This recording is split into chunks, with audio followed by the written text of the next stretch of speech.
So I recently played the Spyro games.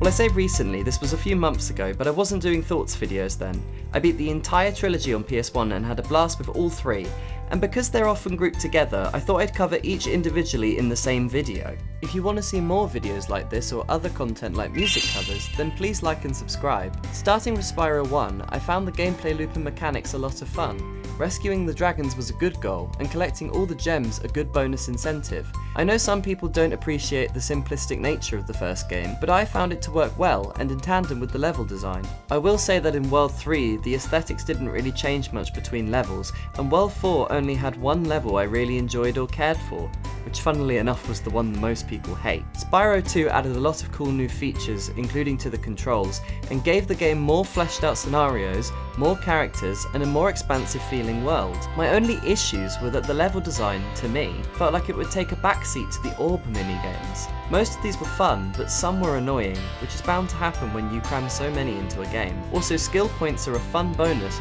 but beating the bosses without any damage was not. Lastly, Spyro 3 Year of the Dragon. This game I believe is the underdog of the trilogy and often overlooked. To me, it took what the previous game did and expanded. The threat of the witch stealing dragon eggs was the best story conflict so far. Characters were just as charming as the last game, the new animal companions were a lot of fun, the levels felt more design focused than the last game, mainly by reducing the number of minigames per level, and 6 levels to 4 hub worlds was the best structure so far in my opinion. Much better than Spyro 1's 3 levels to 6 hub worlds, or Spyro 2's 3 hub worlds of whatever. That being said, Spyro 3 is not perfect.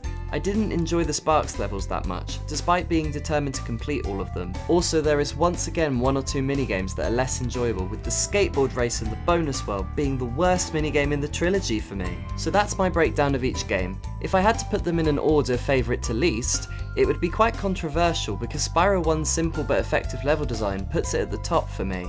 Next is probably dependent on how you're playing the games. If you're just looking at the majority of the game's content, then Spyro 3 beats Spyro 2. However, if you factor in the bonus levels, skateboard race and Sparks levels, then Spyro 2 is less frustrating. The bottom of the list does not mean any of the games are bad though, because they are all far from that. All 3 games are amazing, and I'm already playing the Reignited trilogy to see the differences. If you want to share your thoughts, then please do so in the comments. On a side note, the music of this game is awesome.